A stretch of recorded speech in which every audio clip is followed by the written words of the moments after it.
नमस्कार, स्वागत है आपका। आप देख रहे हैं जी उत्तर प्रदेश उत्तराखंड। आपके साथ मैं हूं राम मोहन शर्मा। देश कोरोना महामारी से जंग लड़ रहा है। वायरस के संक्रमण और बीमारी से अपनों को बचाने के लिए आम आदमी लड़ रहा है। यह एक बहुत बड़ी मानवीय त्रासदी है जिसका सामना मिलजुल कर ही किया जा सकता है। वक्त की इसी मांग ने कुछ लोगों को अपने पराये, नफे नुकसान और स्वार्थ को छोड़कर कुछ बड़ा करने की प्रेरणा दी।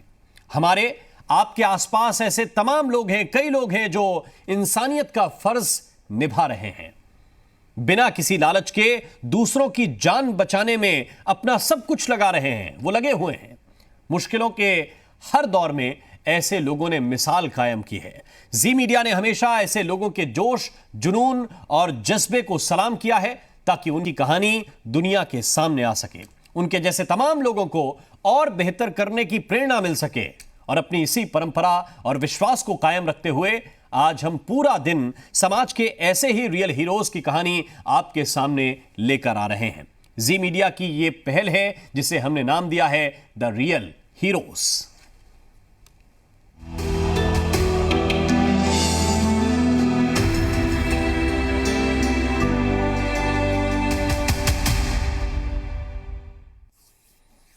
कहानी एक और रियल हीरो की। कोरोना काल में हमने और आपने ऐसी कई खबरें देखी और सुनी भी हैं जिनमें मरने वाले लोगों की लाशों को ठीक से अंतिम संस्कार भी नहीं मिल रहा है।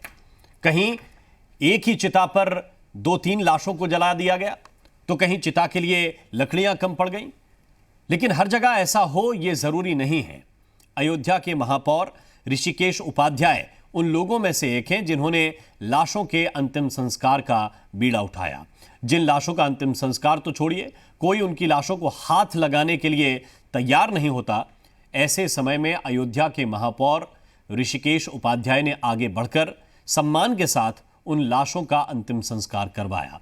महापौर ऋषिकेश उपाध्याय ने लाशों के अंतिम संस्कार के लिए निःशुल्क लकड़ी बैंक शमशान घाट पर ही खुलवाया है। इससे जरूरतमंद लोगों को और गरीबों को निःशुल्क लकड़ी मिल रही है। महापौर की इस पहल की अब हर तरफ तारीफ हो रही है। हम लोग एक लकड़ी बैंक की भी स्थापना करने जा रहे हैं जो रामायण सेवा ट्रस्ट के द्वारा संचालित होगी। तो ये गो सेवक रितेश दास है, उसके संचालन में ये लकड़ी बैंक चलेगा और जो भी ज़रूरतमंद होंगे, जो भी 20-25 जिले में या जो भी आएगा, चाहे उसको निःशुल्क लकड़ी उपलब्ध कराएगी। क्योंकि राम की नगरी है, मर्यादा का पालन करते हुए, जो कोविड है इसकी मर्यादा का पालन करते हुए एक दूसरे का लोग सहयोग करें, यही अपील है। तो ये अयोध्या के महापौर की कहानी है। और एक और शख्स हैं, उनका नाम है धनीराम पेंथर। वो लावारिसों के वारिस कहे जाते हैं। धनीराम पेंथर लावारिस लाशों के मसीहा हैं। वो पिछले 10 सालों में तकरीबन 7,500 शवों का अंतिम संस्कार कर चुके हैं। धनीराम पेंथर किसी धर्म और जाति से कोई मतलब नहीं रखते और ना ही किसी चीज का उन्हें लालच है। वो पिछले 10 सालों से इन लावारिस शवों का अंतिम संस्कार कर रहे हैं और समाज के लोगों के साथ मिलकर काम कर रहे हैं। हमारे साथ ये दोनों खास मेहमान इस वक्त जुड़े हुए हैं। ऋषिकेश उपाध्याय जी हमारे साथ हैं, अयोध्या के मेयर हैं आप, और धनीराम पेंथर साहब इस वक्त हमारे साथ जुड़े हुए हैं। आप उन लोगों के लिए एक तरह से काम करते हैं जिनका कोई इस दुनिया में नहीं है। दोनों का बहुत बहुत स्वागत है। सबसे पहले अयोध्या हम चलते हैं। भगवान प्रभु राम की नगरी है। मेयर साहब, बहुत बहुत स्वागत है आपका जी उत्तर प्रदेश उत्तराखंड पर। और हमारी कोशिश सिर्फ इतनी है कि लोग अपने नायक होने का पैमाना क्या मानते हैं, अपने हीरो होने का पैमाना क्या मानते हैं कि बड़ा अच्छा अभिनय करता है, बड़ी अच्छी डायलॉग डिलीवरी है, बड़े बड़े पोस्टर छपते हैं, बड़ी मल्टीप्लेक्स में फिल्में चलती हैं। क्या वो हीरो हैं या फिर वो असल हीरो हैं जो किरदार निभाते नहीं हैं, किरदार को जीते हैं? तो आज हम उनसे मिलवाने का काम कर रहे हैं। और ऋषिकेश जी, पहला सवाल मेरा आपसे यह है कि मौजूदा परिस्थिति में कितना कठिन है? परिवार आपका भी है, परिवार वाले आपके भी रोकते टोकते होंगे कि भैया आप नहीं रहेंगे तो हमारा क्या होगा। कैसे ये कठिन कार्य आप कर रहे हैं? देखिए, ये राम नगरी है, और रामलला का भव्य मंदिर का निर्माण भी चल रहा है। और ये देश की नहीं विश्व की वैश्विक महामारी विकराल रूप ले चुकी है। तो हमारे भगवान राम मर्यादा के प्रतीक थे और उनके प्रतीक को मानकर ही पूरी जो जीवन पद्धति है लोग मानते हैं, और हम लोग उसको मानते हुए सबसे आग्रह कर रहे हैं कि कोरोना का जो मर्यादा है, कोरोना का जो प्रोटोकॉल है, उसका लोग पालन करें जी। क्योंकि अयोध्या में कहा गया है कि अयोध्या तजे नहीं यह संसारा। तो यहाँ 20-22 जिले जो पूर्वांचल के हैं, सारे लोग अंतिम संस्कार के लिए अपने पूर्वजों का, अपने परिजनों को लेकर यहाँ आते जी। इस नाते पूरे लखनऊ से भी लोग आ रहे हैं, क्योंकि अस्पतालों में डेथ हो रही है।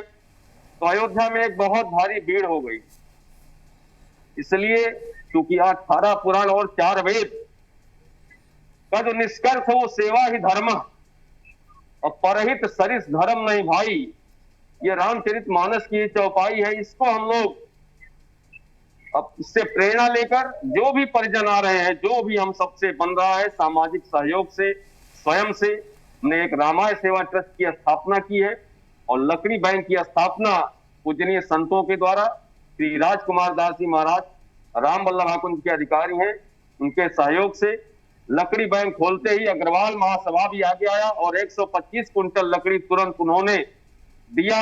ऐसे अनेक संगठन भी आ रहे हैं हमारे साथ कि अयोध्या में इस महामारी से निपटने के लिए जो भी जरूरतमंद हो, चाहे वो ऑक्सीजन सिलेंडर हो, उनसे दवाई किसी को पहुंचाना हो, जो भी जरूरतमंद है वो सारे काम हम लोग मिलजुल कर रहे हैं। ठीक है मेयर साहब, मैं आपके पास आऊंगा। आपकी ही तरह काम करने वाले पैंथर साहब इस वक्त हमारे साथ जुड़े हुए हैं। धनीराव पैंथर जी, आप हमें सुन रहे हैं? कितनी कठिनाई आ रही है इस दौर में, क्योंकि अभी तो ऐसा माहौल हो गया है कि पीपी किट पहनकर अंतिम संस्कार हो रहा है और आप तो पिछले कई वर्षों से ये काम कर रहे हैं। इस वक्त कितनी कठिनाई का ये दौर है? 2000 हेलो जी जी सुन रहे हैं। 2008 से जो है यहाँ पर हमने मुहिम चालू की है और ये सारी की सारी लावारिस लाशें गंगा में जाती थी जी। हमने एक रिश्ते पर 1 लाख, 2 लाख, 3 लाख, 4 लाख, 6 लाख, न कफन, न चादर, न पन्नी, न बात। हमने कहा कि इससे बड़ा महायज्ञ नहीं हो सकता जो इंसानियत और मानवता के लिए काम हो जी। मैंने जब से मुहिम चलाई 14,000 लावारिस लाशों का अंतिम संस्कार कराया जा चुका है। करीब 400 पारिवारिक लोगों का, जिनके पास परिवार तो था लेकिन अंतिम संस्कार की व्यवस्था नहीं थी, उन लोगों का अंतिम संस्कार कराया जा चुका है। 500 इसके पहले वाला जो कोरोना काल था, 500 कोरोना काल के लोगों का बॉडियों का अंतिम संस्कार कराया जा चुका है जी। और इस समय वर्तमान में तो बहुत बड़ी समस्या है। इतनी कभी हमने देखी नहीं कि इतने लोग मरते हो और बड़ी विपरीत परिस्थितियां हैं।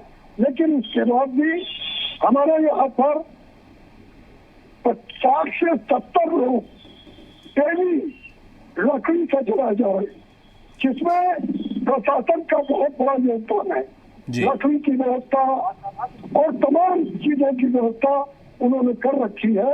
लेकिन पूरे देश के लोगों से मैं कहना चाहूंगा कि चाहे लावारिस हो चाहे कोरोना हो, आज कोरोना काल है, इसमें जो सामाजिक लोग हैं, जो आर्थिक लोग हैं, वो सब आकर इंसानियत और मानवता के लिए काम करें। जी धनीराव जी, बड़ा कठिन वक्त है और समाज को आपके जैसे हीरोज की, आपके जैसे नायकों की आवश्यकता है जो आगे बढ़ें ताकि आपके पद चिन्हों पर दूसरे लोग भी चलें और इंसानियत का अपना फर्ज अदा करें।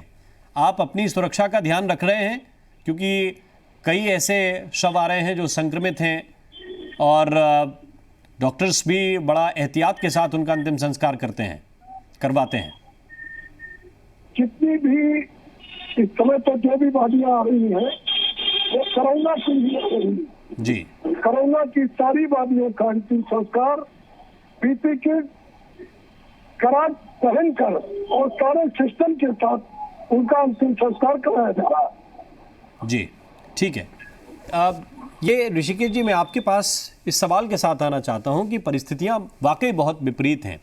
आप देख रहे हैं कि कुछ लोग उठकर खुद से एक तरह से अपनी जिम्मेदारी अपने कंधे पर ले रहे हैं।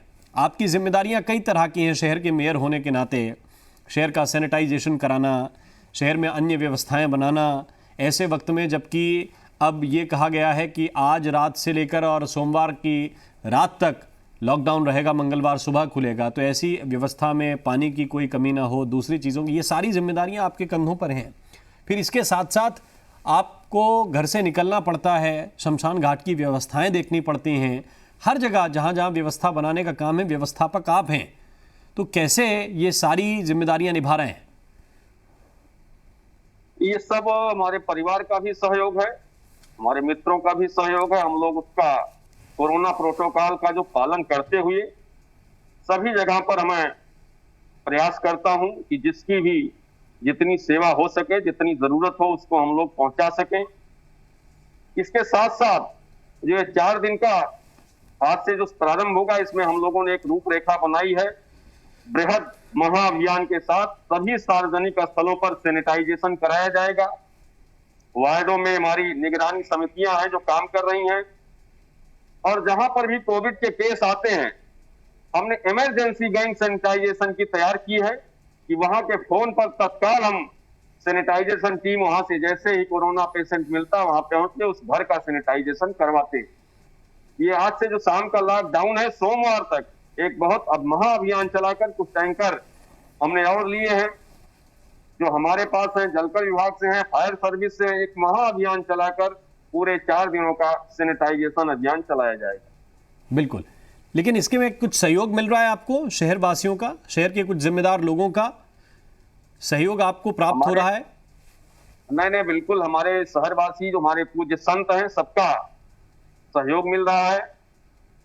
और जो ये महामारी है इससे निजात पाने के लिए सब लोग तत्पर हैं कि इससे जल्द से जल्द निजात पाया जाए, क्योंकि ये संकट काल है और संकट काल आते रहते इससे घबराने की जरूरत नहीं है, क्योंकि ये पॉजिटिव है ना कोरोना, और जब हम पॉजिटिव होंगे तो पॉजिटिव ही पॉजिटिव को हराता है। जैसे लोहा लोहे को काटता है, तो हम पॉजिटिव रहेंगे तो कोरोना पॉजिटिव को हरा देंगे, हमारी ऐसी मान्यता। बिल्कुल, यही सोच जो है वो लोगों में ऊर्जा भरेगी। डॉक्टर्स भी कह रहे हैं कि जो मरीज हैं, जो यहाँ तक कि वेंटिलेटर पर हैं, उनकी सकारात्मक ऊर्जा ही उन्हें जल्द स्वस्थ कर रही है। धनीराव पैंथर जी, कुछ सहयोग जैसे आपने कहा प्रशासन का हमें मिल रहा है, ऐसे वक्त में कुछ और सहयोग आपको अपेक्षित हो, कुछ आप चाहते हो कि ये मदद होनी चाहिए, क्योंकि कठिनाई तो हर जगह है, प्रशासन के लोगों के सामने भी है, आप लोगों के सामने भी चुनौतियां हैं, शहर के लोगों से कुछ कहेंगे? नहीं, शहर प्रदेश के लोग जो है, हमने जब शुरू किया था तो हिंदू हो या मुसलमान, सिख हो या ईसाई, बौद्ध हो या जैन, जो भी धर्म के लोग थे, सारे के सारे लोग हमें कफन का कपड़ा है, चादर है, पन्नी है, बाँस है, और यहाँ तक कि वो लोग कंधा देने का भी काम करते हैं। यहाँ पर सारे धर्मों के लोग जी, यहाँ पर हमने इस टाइप की व्यवस्था बना रखी है। ये व्यवस्था आपने बहुत अच्छी बना रखी है वो, और यही आपको समाज में हटकर काम करने के लिए आपको लोग जानते भी हैं, वहाँ के लोग तो पहचानते भी हैं, प्रदेश में भी आपका नाम सुना जाता है।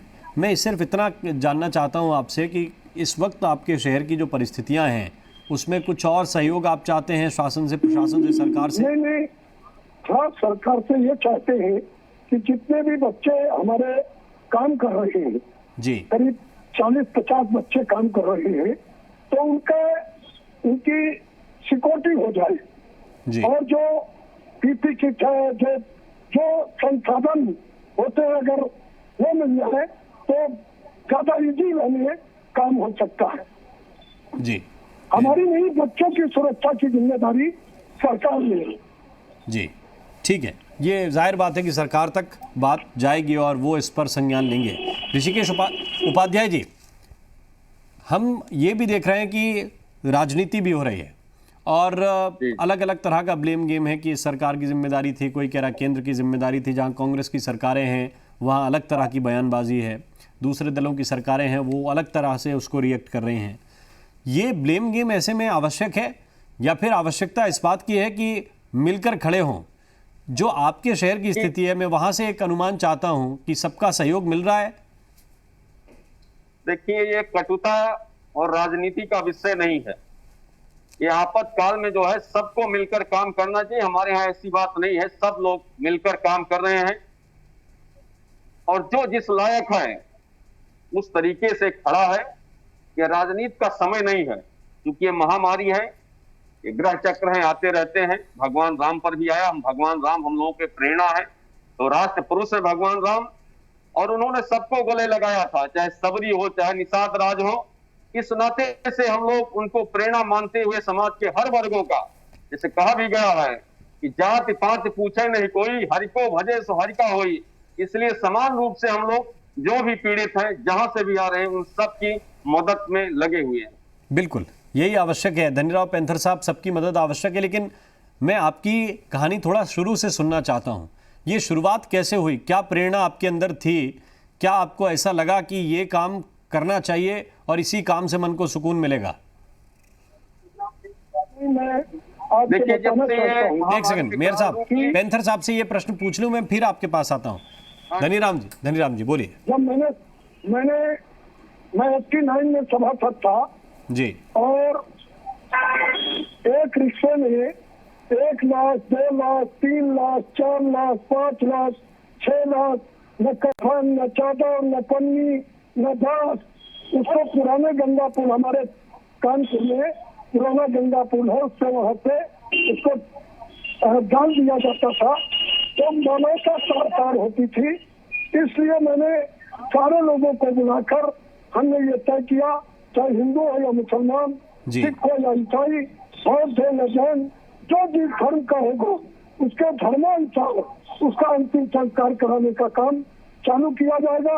और जब से मैंने ये मुहिम चलाई है, एक भी लाश गंगा में नहीं गई जी, एक भी लाश गंगा में नहीं गई, और इंसानियत जो है वो 4 साल नहीं हुई जी। ये बड़ी समस्या थी। लोगों से मैंने कहा कफन का कपड़ा दीजिए, चादर दीजिए, पन्नी दीजिए, बांस दीजिए, और ये भी न दे सके तो कम से कम कंधा दान दीजिए। तो लोग, चाहे हिंदू हो या मुसलमान, सिख हो या ईसाई, बौद्ध हो या जैन, सारे लोगों ने कंधा देने का काम किया, कफन का कपड़ा देने का काम किया। यही पुनीत कार्य है, यही सबसे अच्छा काम है। और जो काम आप लोग कर रहे हैं, यही आपको असली हीरो, असली नायक अपने अपने शहर का बनाता है कि एक तो गंगा की सफाई, स्वच्छता, उसका ध्यान, और दूसरा शवों का ससम्मान अंतिम संस्कार हो जाए। ये बहुत बड़ा काम है और इस काम से लोग ऐसे वक्त में डर रहे हैं। अपनी ज़िंदगी को दाव पर लगाकर आप लोग ये काम कर रहे हैं, इसलिए आपको सलाम और हम आपका सम्मान करते हैं इस काम के लिए। बहुत बहुत शुक्रिया, बहुत बहुत धन्यवाद। आप दोनों लोगों ने हमारे साथ जुड़ने के लिए वक्त निकाला, बहुत बहुत शुक्रिया हमारे साथ जुड़ने के लिए। और यहाँ वक्त एक छोटे से ब्रेक का है, कुछ और हीरोज़ की कहानी ब्रेक के उस पार।